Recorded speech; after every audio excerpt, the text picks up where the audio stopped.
So here, guys, we've got a young male.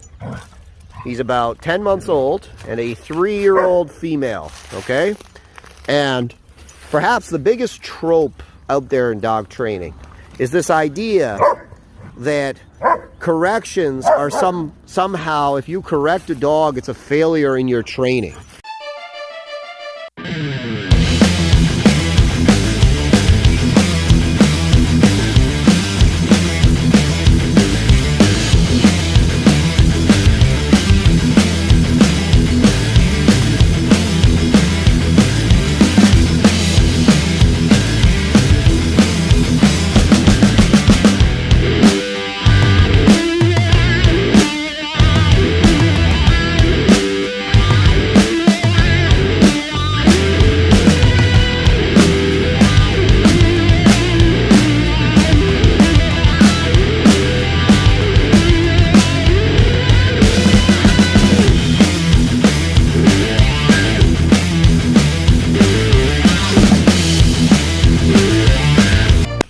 And if you watch these two dogs together, I mean, they've been out here for a couple hours, so, you know, everything's going well.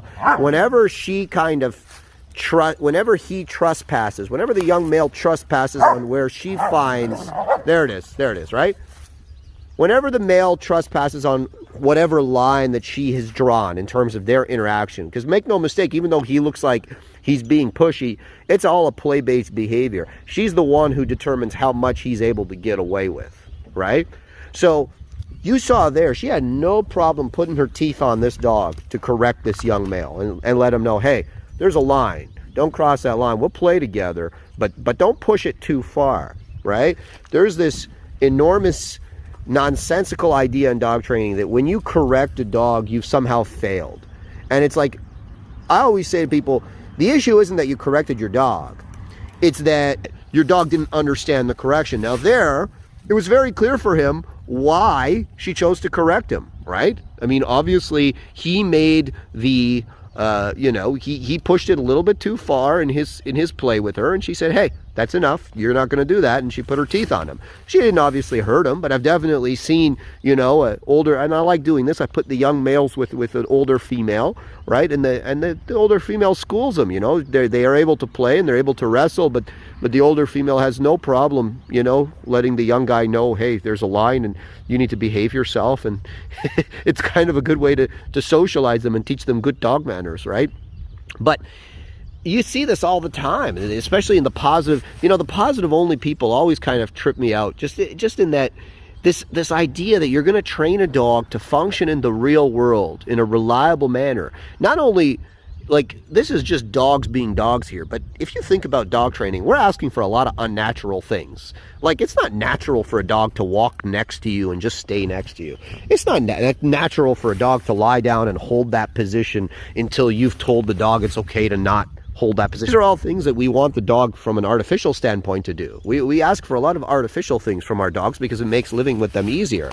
And this idea that the positive only trainer spread that, you're going to achieve all of this without correcting the dog, because even dogs, when they communicate with one another, they correct each other all the time through their body posture, through their, their verbal interactions with each other, and then through their physical interactions. Dogs have no problem physically correcting one another because that is the language of dog, okay?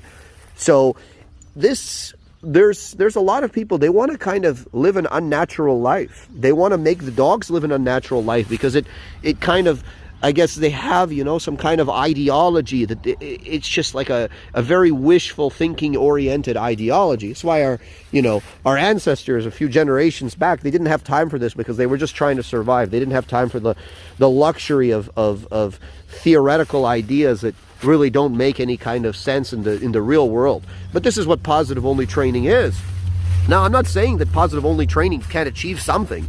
You can achieve, what I always say with positive only training, what you can achieve with positive only training is knowing, okay? You can teach the dog what you want. All right, you're not going to be able to make the dog do what you want, and you're not going to make it reliable. So in the real world, where there's all these things with there's competing motivators and things like this, right, where there's all sorts of distractions and things that the dog would rather be doing than whatever it is that you want the dog to do, regardless of whether the dog knows it, right?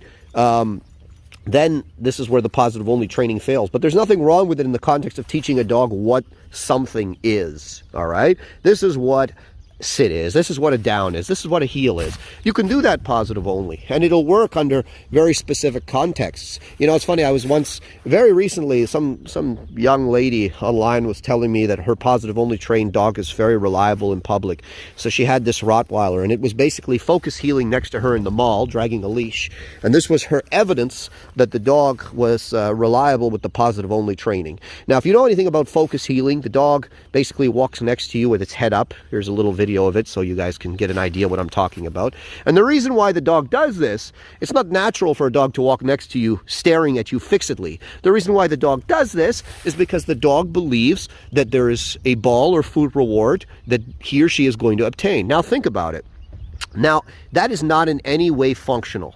And what I mean by that is it's not going to work in the real world under any kind of long-term solution. You're not going to walk your dog in the neighborhood like that. Your dog's not going to walk next to you staring fixedly at you. If you're on a hike like you see with the dogs that I'm going to show here, you know, your dogs aren't going to walk next to you staring at you for 30 minutes. You need your dogs to just understand that when you ask them, when you give them this strange sound that is the command heel, that they must walk next to you and just stay next to you. They don't have to stare at you fixedly. They just must stay next to you. And you're not going to achieve this with positive only training. And the reason why is because now I'm saying, hey, I don't have a ball. I don't have food.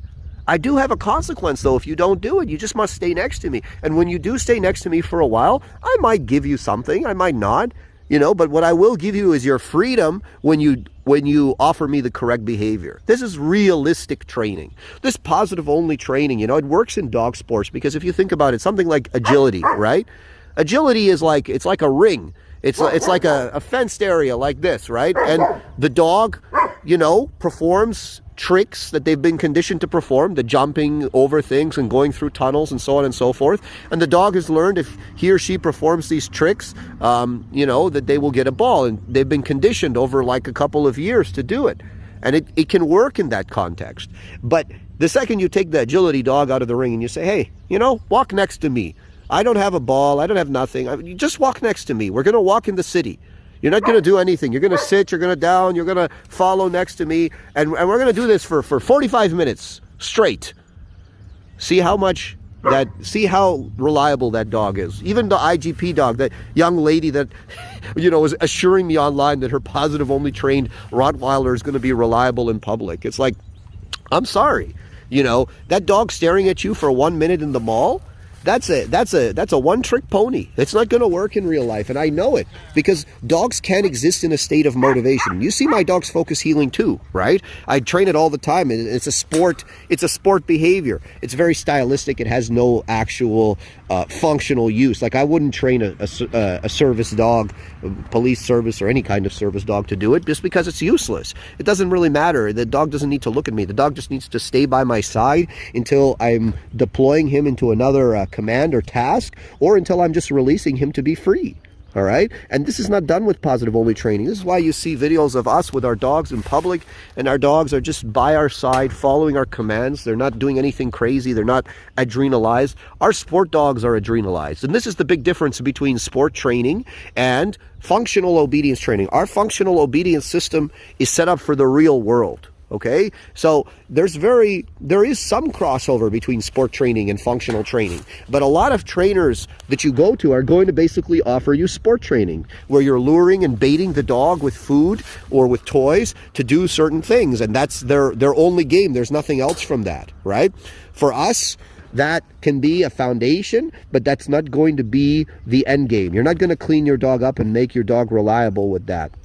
And, you know, there's always stories, of course, of like, you know, oh, my dog, I positive only train my dog. They stay next to me all the time. And usually in the real life, when you see the dog is not anywhere close to a level of reliable obedience. Now, what you get sometimes is you get some dogs who are a little bit shy and fearful, and they kind of stay next to their owners for the sake of security. I actually have a Chihuahua like that. I put no training on this dog, but I can walk her off leash and she'll, you know, she stays right next to my wife. I can't. I mean, she'll stay next to my wife because she loves my wife, right? My wife can take her anywhere off the leash and you'd think we trained the dog to do something, but she just does it because she's a little bit insecure. But in that case, that's not positive only training. That's the pressure created by her fear of the world that keeps her close to her security blanket, which is mom. And there's definitely some people that have dogs like that, right? But the average person has a dog who's outgoing, who's precocious, who wants to investigate the world and enjoys, you know, smelling the smells and seeing the sights and meeting new things and people. And for this type of dog, positive only training is not going to have a good impact, right? So again, this is just me kind of talking off the top of my head, and I hope I kind of made it clear. But, you know, positive only training is great in specific contexts. There's nothing wrong with it. I just got off the phone with a lady, and, you know, she has her dog in some positive only training, and she's, you know, it's a young dog, puppy, right? And she was saying, you know, she wasn't getting the results she wanted because there was no way to correct the dog when the dog offered undesirable behaviors, and their only game is basically to redirect the dog and to ignore the dog when the dog's doing a wrong thing. But that's not getting her where she wants to get. And I said, listen, your dog's young, you know, you've already paid for the training. You might as well finish the training, and then when you want to make the dog reliable and like the dogs that you see in our videos, by all means you can come. There's nothing wrong with doing the positive training in the foundation with the puppy. You know, it's not gonna hurt anything per se. It's not, you know, in my opinion, it's still not the most ideal foundation for me, even with puppies. While I keep things as much positive as possible, you know, there's definitely still, they learn that there is consequences. Just like young dogs, when they're playing with mom or when they're playing with each other, they learn that there is consequences to their behavior that is aversive. And it's as natural. This is how the world works, right? And we as human beings haven't even been able to train one another, cerebral beings that use thought and have a higher intellect. We haven't been reliably able to train ourselves, you know, to function in a positive only environment. I don't know what chance people think that we're going to have with dogs, creatures of impulse and instinct, you know, that are evolved to require you know, some level of aversiveness in their development, so that they can learn what to avoid and what to seek out. So I hope this kind of helps you guys, and feel free to like, subscribe, and watch more of our videos.